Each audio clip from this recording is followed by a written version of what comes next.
आपलं शरीर हे सुदृढ असायला पाहिजे. जेव्हा नागच्या गृहामधनं कुंती आणि 5 पांडव हे एकचक्रा नगरीमध्ये आले आणि एका पिपळाकडे आश्रय घेतला. आता एक दिवस असं झालं की घरात रुदनाचा रडण्याचा आवाज येतोय आणि ते रडणं साधं सुद्धा नव्हतं. जसं कोणी एखादा मनुष्य घरामध्ये मृत झाल्यानंतर आक्रोश केला जातो तसा आक्रोश घरटी मातेच्या कानावर आला आणि म्हणून चौकशी करण्यासाठी ती गेली. तर त्या घरामध्ये सगळ्या सदस्यांची अहमिका चालली होती की मी जाईन. कुठे जाईल? तर या नदीवरती एक मोठं संकट होतं, तो म्हणजे बकासूर. आणि बकासूर नगरीमध्ये यायचा, अनेकांना मारायचा आणि सगळा विध्वंस करत असतो. म्हणून नगरवासियांनी असं सांगितलं की तू नगरीमध्ये येत जाऊ नको, आम्ही तुला दररोज एक गाडा बनवलं, 2 बैल आणि 1 मनुष्य एवढा तुला आहार देऊ. आणि आज आमच्या घरातला मनुष्य जाण्याची वाळी आहे असं तो तिथे सांगतो. आता ते विप्र म्हणताय की मी जातो, आता माझा सगळा संसार झालेला आहे म्हणून मी जातो. तो मुलगा म्हणतोय छे मी असताना माझं पुत्र कर्तव्य मला करू द्या, मी जाईल. तेव्हा त्यांची पत्नी असं म्हणते की आग्रहपणे मरण आलं तर तेव्हा इच्छा, त्याच्यापेक्षा मीच जाते अशी भूमिका जाते. कोणी जायचं आज गाडी घेऊ. आणि कुंती म्हणजे थांबा, आज तुमच्यापैकी कोणीच जाऊ नका, आज माझा मुलगा मी पाठवतो. आता असं म्हटल्यानंतर ते ब्राह्मण म्हणतात छे आपण आमच्या आश्रयाला आला आणि आम्ही तुमचा मुलगा पाठवतो बकासूरला हे खाण्यासाठी. तेव्हा ती म्हणजे तुम्ही निश्चित राहा. आता धर्मराज विचारतो आई तू कोणाला पाठवणार? अगं तो शरीराने बळकट आहे अशाच भीमसेनाला मी पाठवणार आहे. आणि भीमसेन गाडीवरून निघाले. 2 बैल दष्टपुष्ट, मोठा आहार बैलगाडीवर आणि ठरलेल्या ठिकाणी हा गाडा घेऊन भीमसेन जातो. पण तिथे बकासूर नव्हता म्हणून ते अन्न स्वतः खायला लागले तर भूक लागली. आता थोड्या वेळाने हा बकासूर आलाय आणि त्याने बघितल्यानंतर त्याच्या पाठीमध्ये गुद्दे घालायला सुरुवात केली. पण भीम म्हणतोय वा काय छान पाठ केली निघली. आणि त्यानंतर या दोघांमध्ये युद्ध झालंय आणि युद्धाचा परिणाम असा झाला की बकासुराचा वध झाला. आता हे कायेने केलेला परोपकार आहे एकचक्रा नगरीवरती. असा उपकार, हा उपकार करताना कुठलाही आपल्यामध्ये त्याच्यामध्ये लोभ नव्हता, स्वार्थ नव्हता, की आपल्याला दुसऱ्याचा जर मदत करता येत असेल तर ती आपण नक्की करावी असं सांगितलं. मग कायेने झाल्यानंतर वाचेने कसा करायचा? आज आपण बघतोय की आता 10वी 12वीचे रिझल्ट लागत आहेत, पण आज मुलांना नकार बदलायची ही शक्ती नाहीये. बघा रिझल्ट चांगला आला नाही की घरी काय म्हणतील आणि आत्महत्या मुलं करतायत. पण ह्याच वेळी त्यांच्या मनावर तर कुंकर टाकली आणि त्यांना त्या विचारापासून परामुक्त केलं तर हा वाचेने केलेला परोपकार आणि मनाने केलेला परोपकार म्हणजे मनापासून परोपकार सुद्धा स्वतःहून केला ना की त्याचं श्रेय जास्त आहे. कोणीतरी सांगितलं का बाबा त्यांना मदत कर, हा दुय्यम प्रतीचा परोपकार आहे. पण मनापासून करणं दुसऱ्याला मदत आणि जिथे कमी तिथे आम्ही हे जर तत्व आचरलं तर तो परोपकार घडतो. मग अगदी कुठेही गुरुद्वारी आपल्याला सेवा, आपली सेवा नाही आहे पण तो सेवेकडे आला नाही आणि आपण ती सेवा करणं स्वतः होतो, तो परोपकार होतो. आणि असा काया वाचामध्ये आणि शिवाय धनाने सुद्धा करता येतो. परोपकार धनाने सुद्धा करता येतो कसं बघा, आता जून महिन्यापासून पेपरमध्ये येतं, यांच्या पंथांना बळ द्या. म्हणजेच जे हुशार विद्यार्थी आहेत त्यांच्यासाठी काहीतरी तुम्ही धन द्या आणि त्यांचं शिक्षण पूर्ण व्हायला मदत करा. हा परोपकार. आणि असा परोपकार केल्यानंतर याची देणी याची डोळा आपल्याला त्याचा परिणाम फल सुद्धा मिळत होता. एक स्वाती प्रधान नावाची स्त्री, खरी म्हणजे घरची काही खूप श्रीमंती होती असं नाही, पण तिचा स्वभाव असा होता की जाता जाता जर आपल्याला कोणाला मदत करता येत असेल तर नक्की मदत करावी. आणि मग कधीतरी आपल्या ऑफिसमधल्या पिऊनला काही पैसे द्यावे, याने दिले की घेत असेल, पण ती स्वतःहून मागत नसे. भाजीवालीला समजा भांडवल कमी पडतंय तर ते द्यावं, असं ती परोपकार करताना एकाच वेळेला एका विद्यार्थ्याची तिची फी भरलेली. आता होता दिवस जात आहेत आणि परोपकार केला म्हणजे तो लक्षात ठेवायचा नसतो बरं का. आता ती व्यक्ती समोर दिसली की अरे तिला केवढी मदत केली आणि त्या परोपकाराचा उपयोग नाही. आणि ही स्वाती प्रधान होती आणि तिच्या सासूने एक दिवस आजारी पडल्या आणि हॉस्पिटलमध्ये न्यायची वेळ आली. आणि आपल्याला माहिती आहे की हॉस्पिटलमध्ये हल्ली दाखल्याशिवाय काय हात सुद्धा लावत नाही. आता मी म्हणते की एवढा परोपकार करून काय मिळालं मला तरी, आणि माझ्या सेव्हिंग अकाउंटमध्ये फक्त 50,000 आले. कसे करते? तेव्हा ते डॉक्टर म्हणतायत, ते रिसेप्शनिस्ट म्हणते की तुम्ही सरकारी हॉस्पिटलमध्ये जा आणि त्यांचा उपचार करा. सरकारी हॉस्पिटलमध्ये पण जाते, पण इतकी तिथे रांग आणि गदारोळ असतो, ओळख असल्याशिवाय वशिला लागत नाही, पुन्हा येते की काहीतरीच असते होईल. आणि ही येते तर ऑपरेशन थिएटरमध्ये ऑपरेशन चालत असतं सासूबाई. तिला आश्चर्य वाटतं की हे कसं काय घडलं, तो मी पैसे भरले. आणि तेवढ्यामध्ये ते ऑपरेशन थिएटरचा तो लाभ किंवा बंद झाला आणि डॉक्टर बाहेर येत आहे. ती विचारते, अहो मी एक पैसा सुद्धा भरला नाही आणि तुम्ही कसं काय ऑपरेशन केलं? तर म्हणे तुम्ही स्वाती प्रधान ना, तर तुम्ही मला कसे ओळखता? अहो पंथांना बळ द्या म्हणून त्या विद्यार्थ्यांमध्ये मी होतो आणि माझं शिक्षण पूर्ण होऊन आज मी डॉक्टर झालेलो आहे आणि त्यामुळे ते ऋण फेडण्याची मला संधी मिळाली. असे आपण प्रकार करत राहिलं तर ते कधी ना कधीतरी फलित होणार. आणि म्हणून 18 पुराण लिहून त्यासाठी त्याचं सार काढल्याचे 2 वाक्य की दुसऱ्याला मदत करणं तो म्हणजे परोपकार आणि दुसऱ्याला त्रास देणं म्हणजे ते पाप आहे. म्हणून पाप पुण्य याच्यासाठी तुम्हाला 18 पुराण वाचायला पाहिजे तसं नाही. एवढी 2 वाक्य तुम्ही आयुष्यभर लक्षात ठेवली तरी सुद्धा तुम्हाला याचा उपयोग होईल, कारण हे सारात सार. मग आपल्याकडे निसर्ग सुद्धा हा परोपकार करताना दिसतो.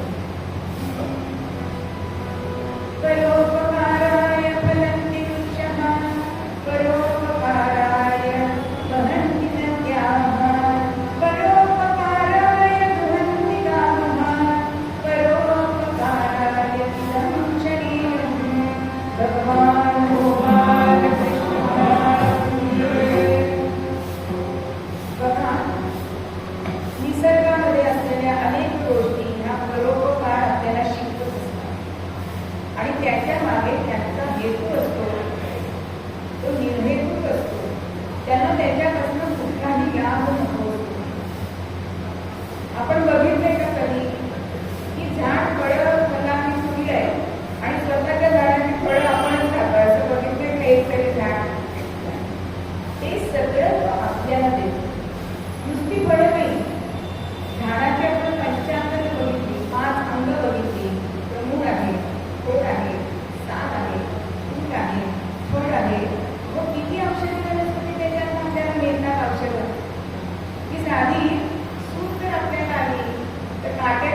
नदी सुद्धा अशीच वाहते परोपकारासाठी.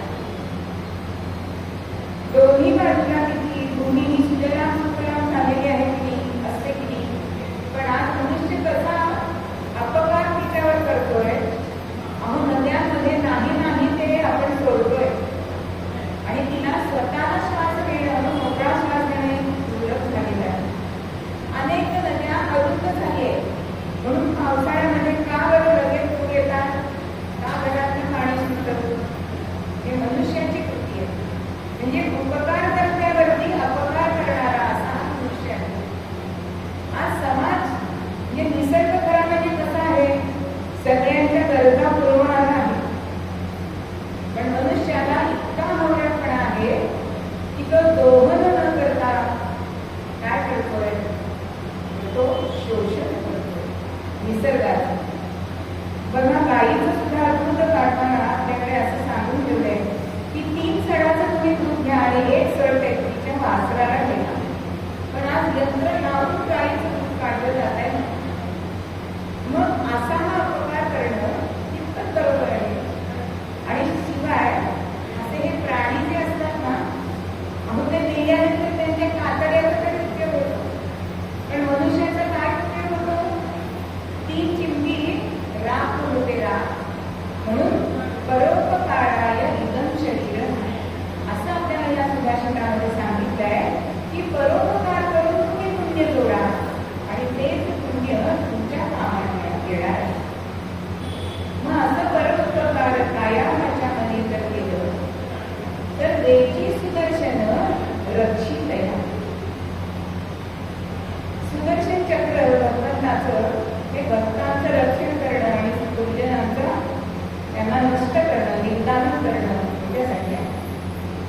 मग बघा अंबरीशासाठी सुद्धा हे सुदर्शन चक्र मदतीला धावून आलं की नाही. का माझ्या भक्ताला दुर्वासाने शाप दिला की तुला 10 जन्म मरणाच्या फेऱ्यामध्ये तुला जावं लागेल आणि काहीही दोष नसताना हे भगवंताला आवडत नाही. वास्तविक पाहता साधन एकादशीचं व्रत सोडण्यासाठी आपण माझ्या पंक्तीला यावं असं दुर्वासांना सांगितले, पण मुद्दा म्हणून दुर्वासांनी उशीर केलाय आणि व्रताचा भंग होऊ नये म्हणून राजाने आपल्या पुरोहितांना विचारलंय की मी काय करतो. मी आधी जेवलो ऋषींचा अपमान होतो, नाही जेवलो तर व्रतभंगाचं पाप लागतो.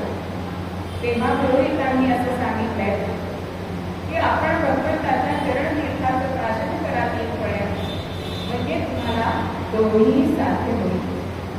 पण पूर्ण उपाशी असणारा हा अंबरीश राजा 3 पळ्या तीर्थ घेतोय आणि चेहऱ्यावर टवटवी आलेली आणि तीर्थ घेऊन दुर्वास तिथे येत आहेत आणि म्हणतात की राजा माझ्या आधी तू भोजन केलं.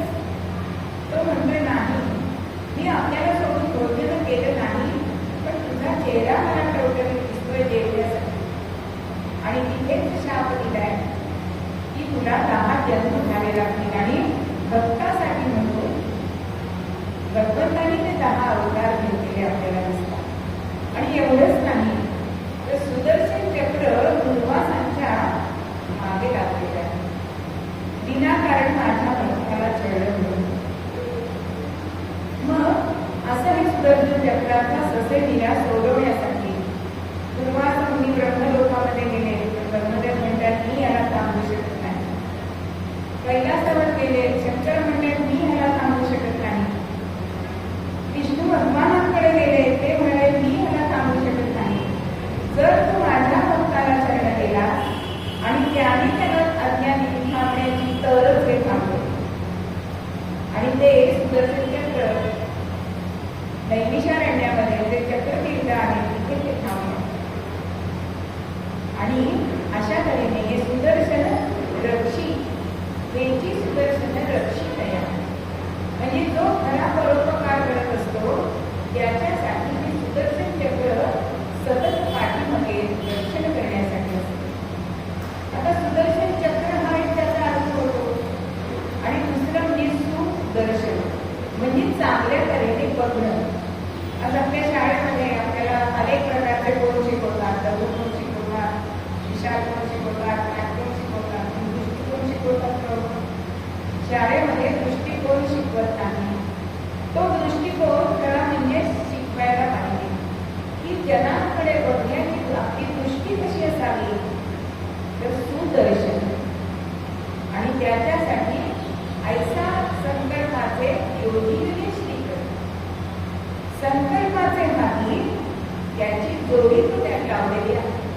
म्हणजे परोपकार करताना तुमचा मनातला हेतू सुद्धा छान असायला पाहिजे, चांगलाच असायला पाहिजे. एका दुर्वास मुनीची सेवा करण्याची इच्छा दुर्योधनाला झाली. तर दुर्योधन कसा होता आपल्याला माहिती, आणि दुर्वासांची सेवा करायची आहे. दुर्वासांनी सांगितले मी म्हणेन ते म्हणेन तेव्हा हे सगळं तू करणार आहेस का, तरच मी तुझ्या राजवाड्यात येतो, आणि नाही केलं तर या कमंडलयुक्त पाणी तुझ्यावर शिंपून शाप दे. आणि दुर्योधनाची सेवा सुरू झाली.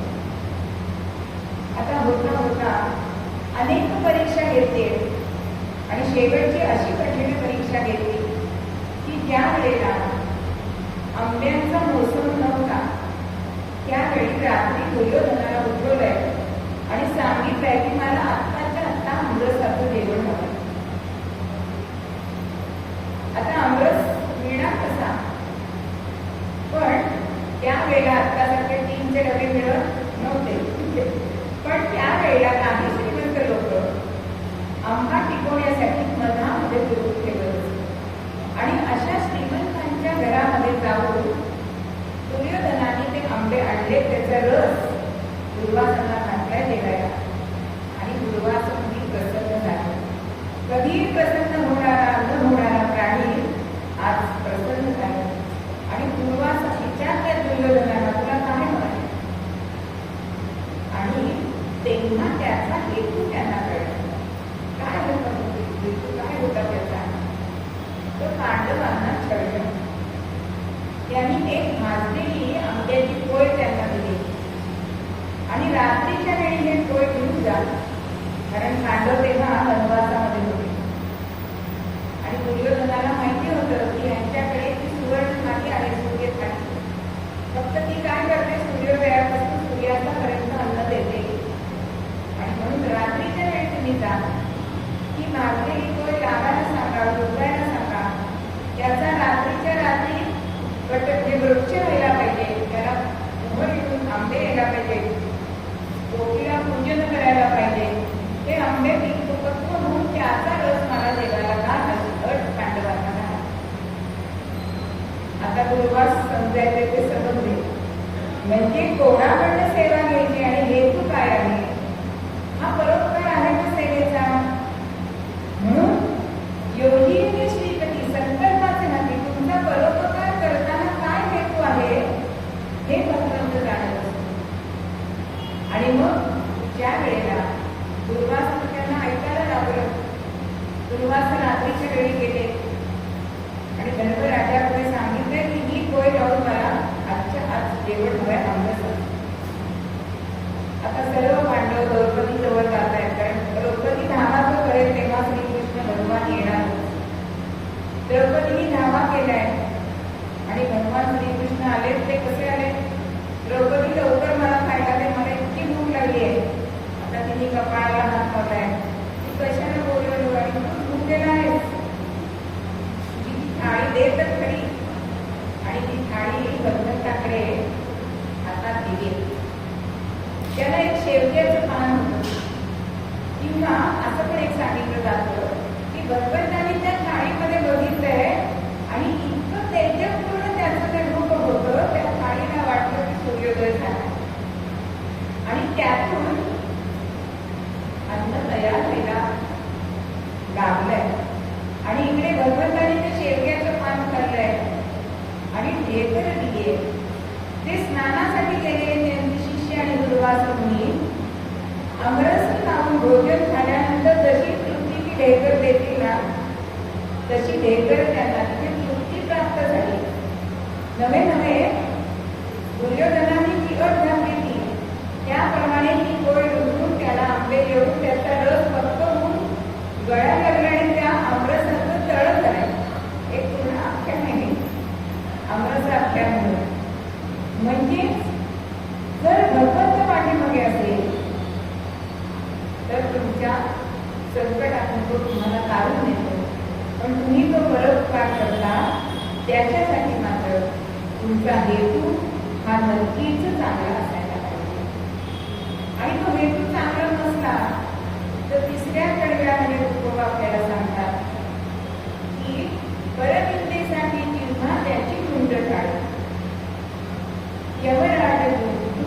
काळे पूजा करी.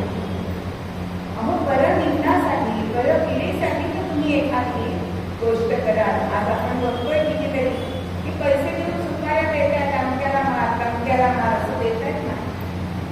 पण अशांच्या मध्ये काय होतं तर प्रत्यक्ष यमदूत येतात आणि त्याची भेटकाने पूजा मागतात. मग हे कितपत योग्य आहे हे आपल्याला जाणणार आहे का? म्हणून परोपकार करणे. मग परोपकाराने काय होतं हो तर एकदा भगवान विष्णूंनी काकडी म्हणजे तराजू घेतलाय आणि एका पारड्यामध्ये परोपकार केलाय आणि एका पारड्यामध्ये मोक्ष केलाय. तर मोक्षाचं पारडं हे हलकं झालंय आणि परोपकाराचं पारडं विसरलं झालंय. म्हणून परोपकार करायला पाहिजे. आपण करतो तर दुसऱ्याने आपल्याला मदत केली तर आपण त्याला मदत करतो, किंवा आपण आधी मदत केली तर आपल्या मागे त्याच्या मागे आपली इच्छा असते की कधीतरी ह्यांनी सुद्धा मला मदत करा असा हेतू असतो. पण संत हे कसे असतात की अपकार करणाऱ्यावरती सुद्धा उपकार करणारे असे संत असतात. किंवा अशी लोक सुद्धा आज समाजामध्ये आहेत की आपल्याजवळ जे काय आहे त्याच्यात आपण काही परोपकार करू शकतो का असा विचार आपण करू शकतो का हा विचार करायचा. कारण सुदर्शन म्हटल्याने आपला दृष्टिकोन आपण बदलायला पाहिजे. एक नवीन लग्न झालेली वधू घरात येते आणि मोठा बंगला आहे आणि स्वयंपाकघराच्या मागची खिडकी त्या खिडकीच्या सगळ्या खिडक्या बंद. तर तिने एकदा उघडली तर घरातले सगळे तिने ओरडले जे अजिबात या बाजूच्या खिडक्या उघडायच्या नाही. भयंकर तिथून घाण वास येतो कारण शेजारच्या बिल्डिंगमध्ये सगळे जण तिथे कचरा टाकतात. आता ऐकले गेली पण आता दुपारच्या वेळी वेळ मोकळा होता. सासू सासरे गोठ्याला गेले, नवरा कामावर गेलाय, तर दुपारचं करायचं काय म्हणून ती बाहेर अंगणातनं त्या बाजूला गेली आणि बघितलंय की घाण भरपूर आहे. पण हळूहळू तिने ती स्वच्छ केली. तर का जी घाण होती जे काय पाला पाचोळा काय असेल त्याचं तिने खत केलंय आणि त्या आपल्या झाडांना लावले. त्याला फळं फुलं यायला लागली. होता होता या गोष्टीला वर्ष 1.5 वर्ष झालं. आणि एक दिवस काय केलं अशा शेजारच्या बिल्डिंगमध्ये जेवढे ब्लॉक होते ना तेवढ्या तिने करंट्या आणल्या करतात आणि त्याच्यामध्ये आपल्या झाडांना आलेली फळं मोगऱ्याची आलेली फुलं असं सगळं घातलं आणि ते सगळं घेऊन त्या बिल्डिंगमध्ये गेली. प्रत्येकाची बेल वाजवते आणि त्या लोकांना समजे ना की हे काय तुम्ही द्यायला आलाय, कसलं वाढ आहे. ती म्हणजे वाढ नाही, अहो तुम्हीच माझ्यावर उपकार करून मला मी दिलेला. त्यांना समजे ना की आम्ही तुझ्यावर कसं उपकार केला. तेव्हा ती म्हणजे तुम्ही जो कचरा टाकत होता की त्याचं मी खत करून त्या खतावर मी ही फळं फुलं आणलेली आहे आणि म्हणून मी तुम्हाला द्यायला आली. आता असं म्हटल्यानंतर तोंडात मारल्यासारखं झालंय आणि दुसऱ्या दिवशीपासून तेल टाकणं हे बंद झालं. म्हणजे त्यांनी जरी अपकार केला तरी आपला दृष्टिकोन जर चांगला असेल तर त्यातनं आपण काय साध्य करू शकतो हे आपण बघायचं. आणि ह्यातनं परोपकार कसा करता येईल हे जर आपण बघितलं तर आपल्याला परोपकाराची संधी ठाई मिळते. असंच एका गुरुकुलामध्ये आता सगळं शिक्षण झालंय आणि गुरुंनी ठरवलं की आता आजचा शेवटचा दिवस आहे, विद्यार्थ्यांना निरोप द्यायचा आहे, पण त्याच्या आधी एक परीक्षा घ्यायची. मग काय परीक्षा घ्यायची सगळ्या मुलांना बोलवलंय आणि सांगितलंय की आज तुमची अशी एक स्पर्धा घेणार आहे की त्या स्पर्धेमध्ये तुम्हाला कधीतरी चढ चढावा लागेल, तीव्र उतार असेल, तास खडके असतील, गाठे कुठे असतील, अंधारातनं जायला लागेल. पण जो कोणी प्रथम येईल ना त्याला मी बक्षीस देणार किंवा जो कोणी त्याच्यामध्ये यशस्वी होईल त्याला मी बक्षीस देणार. आता 1, 2, 3 स्पर्धा सुरू झाली. काही जणांचा स्वभाव असा होता की मलाच पहिलं बक्षीस मिळालं पाहिजे म्हणून इतरांना ढकलून पुढे जातात.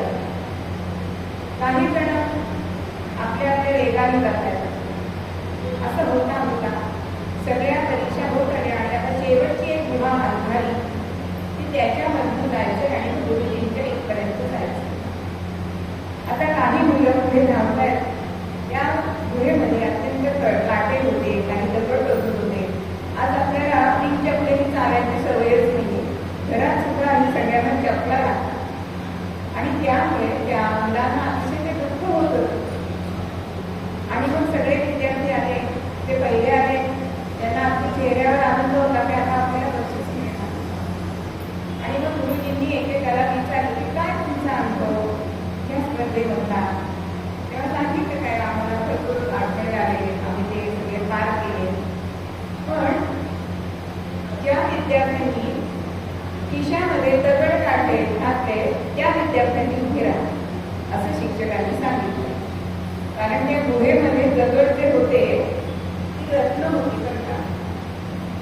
आणि मला आज हे दगड टोचताय ते दुसऱ्या मागून येणाऱ्या मुलांना टोचू नये म्हणून काही 4-5 मुलांनी ते दगड खिशात टाकलेले. बरोबर आहे ना?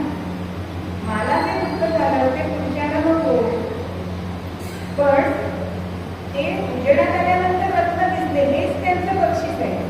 म्हणजे परोपकाराची ही मुजवार शिक्षण पद्धतीमध्येच झाली पाहिजे. ते गिरवायची गोष्ट नाहीये, ती आचरणाची गोष्ट आहे असं आपल्याला कळतं. म्हणून परोपकार.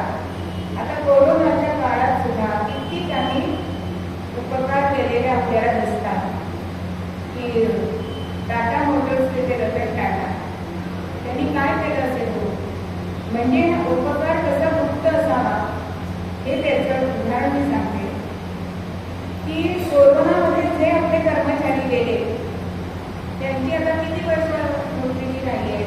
समजा 50 वर्षाचा आपला कामगार गेलाय तर 10 वर्ष त्यांनी पगार घेतला असता तेवढा पगार त्यांनी त्यांच्या कुटुंबियांना दिलाय कोरोनामध्ये गेलेल्या कामगारांना. कारण काय की कामगारांशिवाय आपली कंपनी चालू शकत नाही. आणि असे 1-2 कामगारच नव्हते, पिंपरी चिंचवडमध्येच केवळ 17-18 हजार कामगार आहेत. म्हणजे उपकार आपल्याजवळ आहे त्यातनं आपल्याला करता आला पाहिजे ना. माझ्याकडे थोडं आहे, मी काही खूप भरपूर टाटा आपण टाटा केला नाही, पण माझ्याकडे आहे ते आपण उपकार करू शकतो की नाही. ही थोडंसं वृत्तीचं आपण ठेवली की माझ्या मुलाबरोबर माझ्या कामगारीच्या मुलाची तर फी भरली, हा परोपकार होईल. किंवा एखाद्याला म्हणजे परोपकार काय असतो हे संतांच्या चरित्रातून आपल्याला कळतं. आपल्याला गाडगे बाबांचं सगळ्यांना चरित्र माहिती आहे. तर गाडगे बाबा म्हणजे काय तर मग म्हणजे काय तर कीर्तन त्यांनी केली. कीर्तनाचं काय केलं लोकांची मन स्वच्छ केली. म्हणजे खराटा. अहो रात्री कीर्तन करावं आणि दिवसभर ग्रामसेवा करावी, ग्राम स्वच्छ करावं म्हणून म्हणजे गाडगं. गाडगं घेऊन त्यांनी हा सगळा परोपकार केलाय. आणि हे अक्षर घरोघरी जाऊन मन त्यांनी स्वच्छ केली. म्हणजे या 4 अक्षरात त्यांचं सगळं चरित्र आलं की नाही. आणि त्यांच्या इथे ते अन्नछत्र चालत असे पण त्यांनी घरातल्यांना कधीही येऊ दिलं नाही. बरं फुकटाचं अन्न जेवायचं नाही हा त्यांचा दंड होता. आपण हा परोपकार करतोय तो दीन दुबळ्यामध्ये. म्हणजे परोपकारामध्ये काय काय गोष्टी येतात. परोपकारामध्ये भुकेल्यांना अन्न द्या, तहानलेल्याला पाणी द्या, जे उभे नागरे आहेत त्यांना वस्त्र द्या. अशा प्रकारे तुम्ही हा परोपकार करू शकता. अगदी हल्ली ज्या माणसांची दाम्पत्याची मुलं परदेशात आहेत अहो त्यांना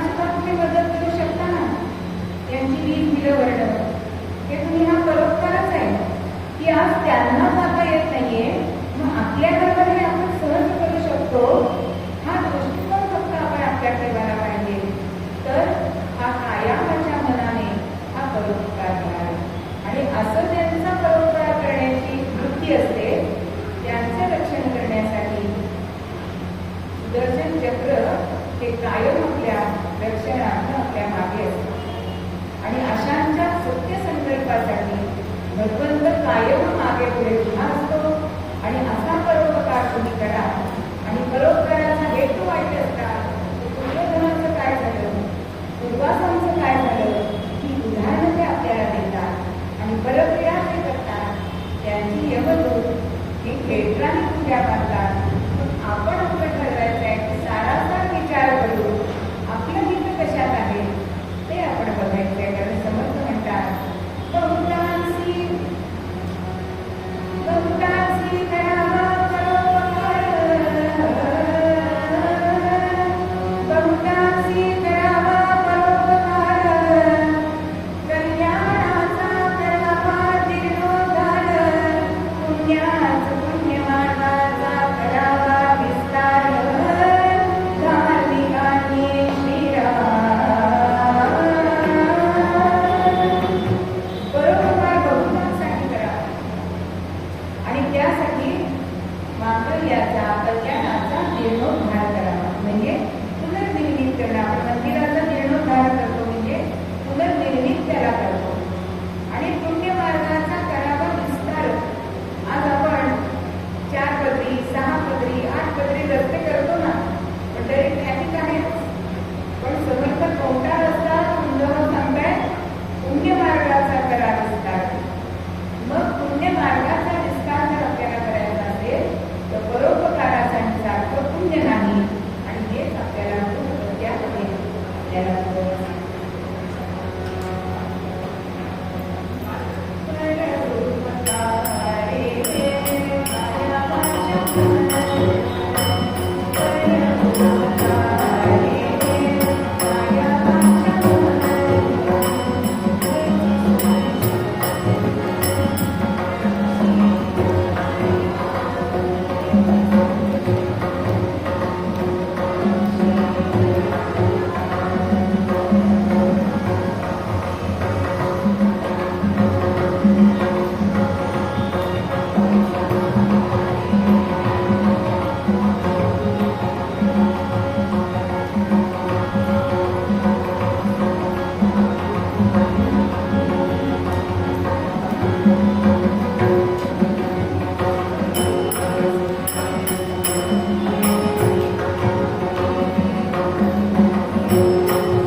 Bye.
प्रार्थना सुनिए श्री भगवान, प्रार्थना सुनिए श्री भगवान, प्रार्थना सुनिए श्री भगवान,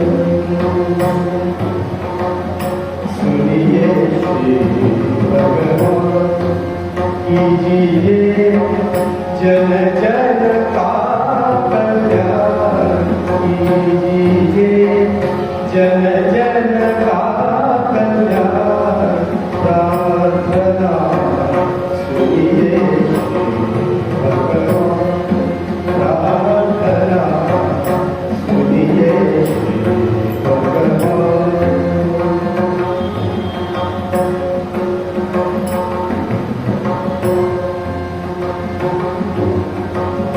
आज भूमि जल भूमि दुखाई, आज भूमि जल भूमि दुखाई, वाणी वीणा शरण तुम्हारी, आज भूमि जल भूमि दुखाई, वाणी वीणा वीणा को झंकार दीजिए, वीणा को झंकार दीजिए, वाणी को वरदान, प्रार्थना सुनिए भगवान, प्रार्थना सुनिए भगवान। कीजिए जन जन का कल्याण, कीजिए जन जन का कल्याण, प्रार्थना सुनिए भगवान।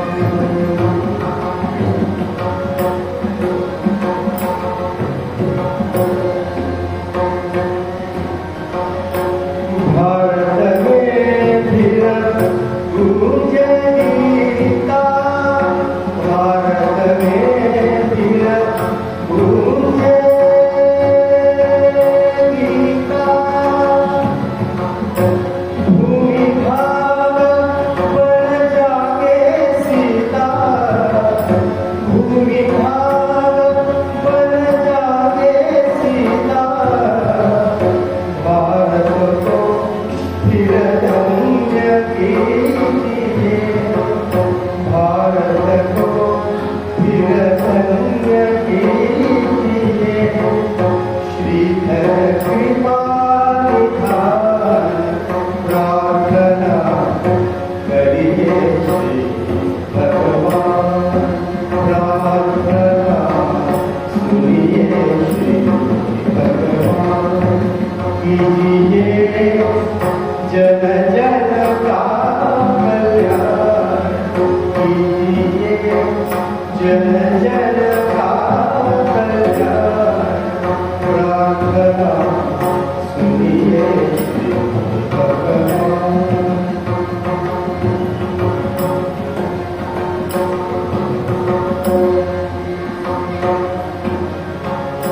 हानि धर्म की बहुत हुई है, हानि धर्म की बहुत हुई है, अंधकार में ज्योति छुपी है, अंधकार में ज्योति छुपी है, पृथ्वी पर अवतार लीजिए, पृथ्वी पर अवतार लीजिए, करनी वचन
करूया घोष नामाचा, सद्गुरु समर्थ चरणाचा.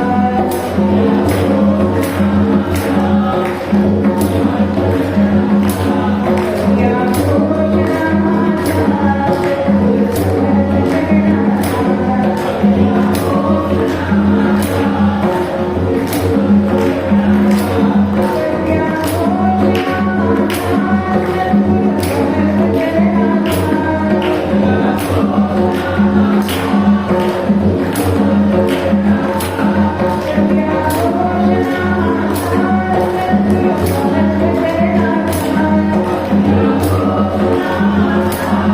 सद्गुरु समर्थ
मग तो कोणीही असला तरी सुद्धा त्याला आपल्या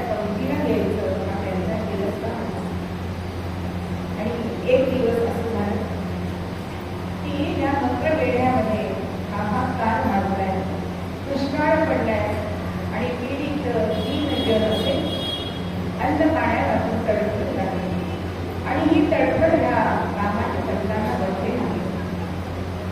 आणि मग काय झालं? भगवंत कसा असतो मग?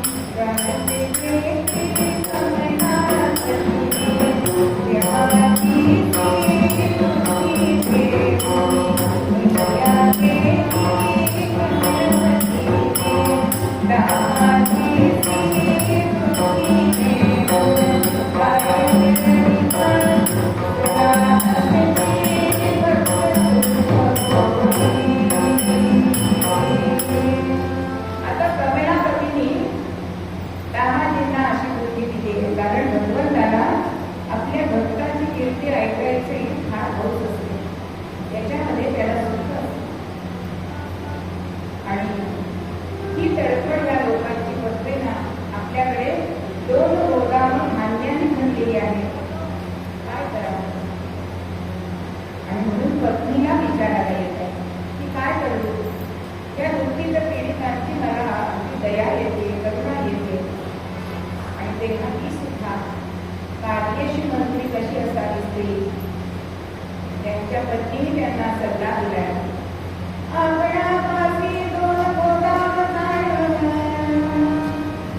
आपल्याजवळ 2 गोदाम आहे, तर तिच्याला बोलावून प्राण त्यांचा राखावा. ती सांगते की तुम्ही ही गोदाम खुली करा, ज्यांना जेवढं धान्य घेऊन जायचं असेल तेवढं त्यांना धान्य घेऊन जाऊ दे. आता आपल्याला हवा तसाच सल्ला पत्नीने दिलाय, आनंद झालाय. पत्नी सांगते की आपण हे केल्यानंतर त्याचा परिणाम वाईट होणार आहे, पण आपला हेतू वाईट नाहीये ना, त्यामुळे भगवंत आपल्या काळजीची नक्की असणार आहे. पुढे काय होईल ते होईल, पण आता आपण या सगळ्यांची जीव वाचली आहे. आणि दामाजींनी ती दोन्ही गोदामं खुली केली आहे आणि त्यांना जेवढं घ्यायचं असेल तेवढं घेऊन जा. कोणी पोती आणले, कोणी व्यापारी पिशवे आणले, कोणी बैलगाड्या घेऊन आलेले आहेत, असं सगळेजण धान्य आपल्या घरी देत आहेत. पण जाताना दामाजी संतांना त्यांना शुभेच्छा देत आहेत की आज आमच्यावरचं हे जीवावरचं संकट आपण घालवूया.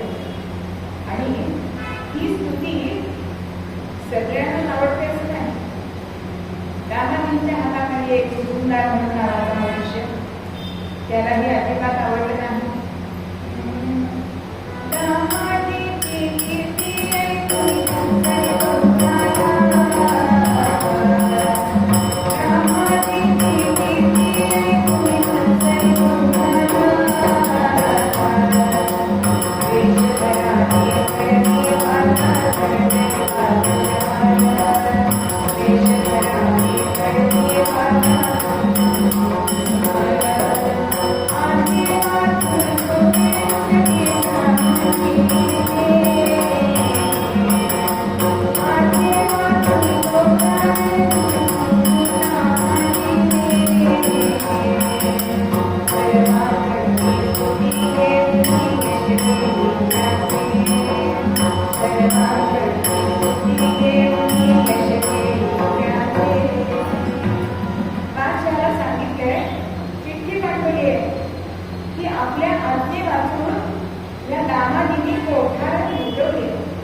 Yeah.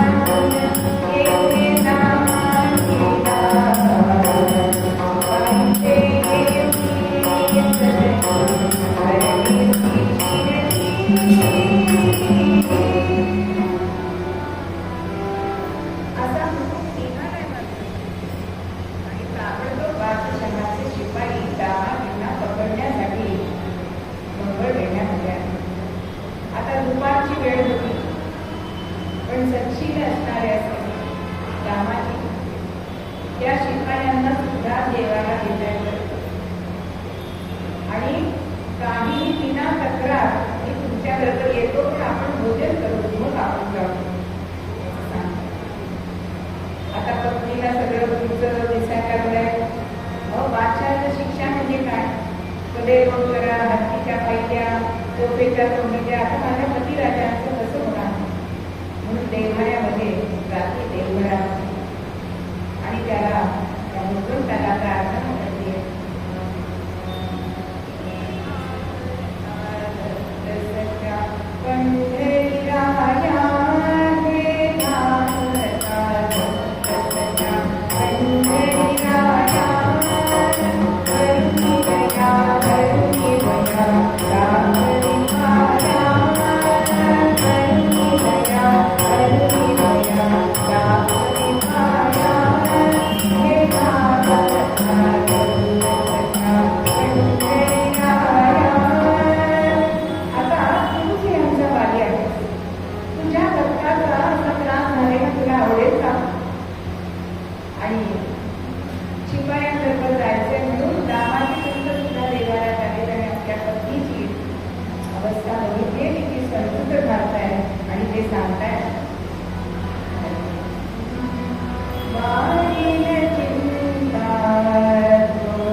त्याचं भजन पूजन सोडू नको आणि त्या भगवंताला मनापासून वाढव असं म्हणून पत्नीचा निरोप घेतलाय.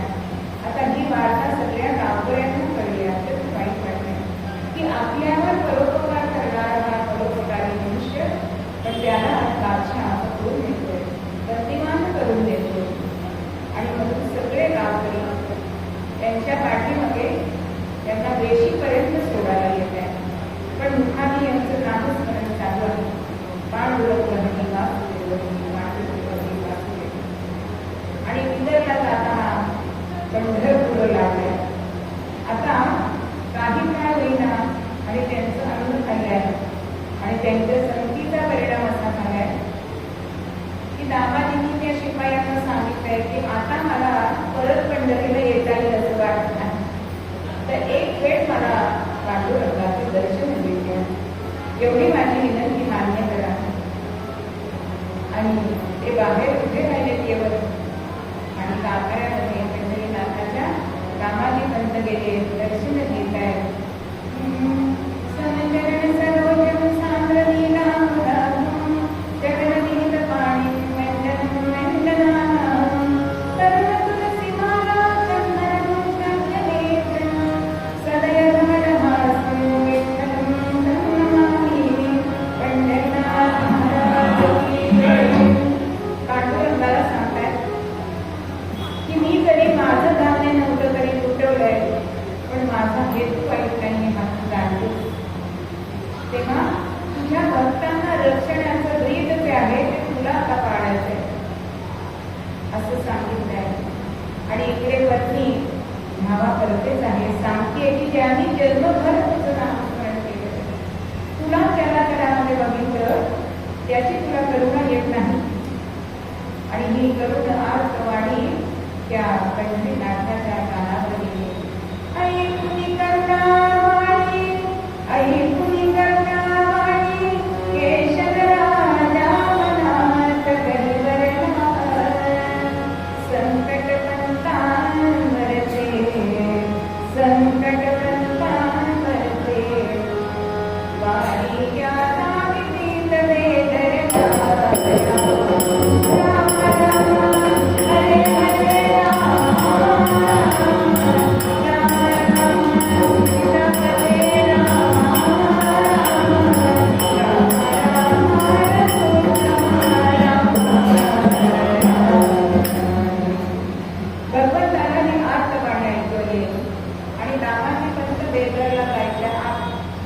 भगवंतानी महालाचं रूप घेतलंय. रुक्मिणी माता विचारते कुठे? भगवंत म्हणतात आज तुझी गरज आहे, या माझ्या दैनीमध्ये तुला बसायचे आज, कारण तिथे मला पैशाच्या राशी ओढायचे. आणि डोक्याला मुंडा असं बांधाय, हातामध्ये काठी घेतली, डोंगराची काठीवर कोंबडी टाकली आहे. आणि हा भगवंत बेदरच्या बादशाच्या दरबारामध्ये गेलाय.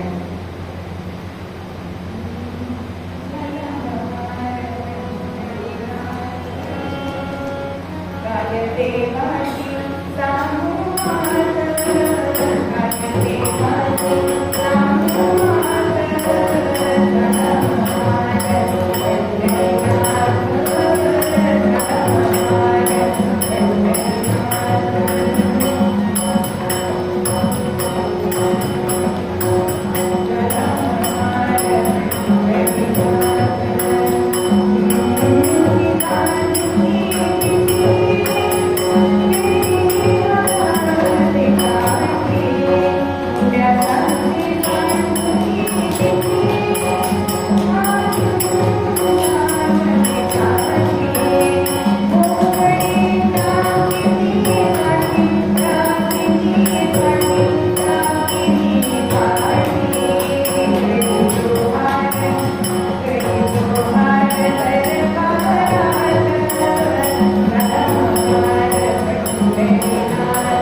पैसे भरण्यासाठी घेऊन गेला.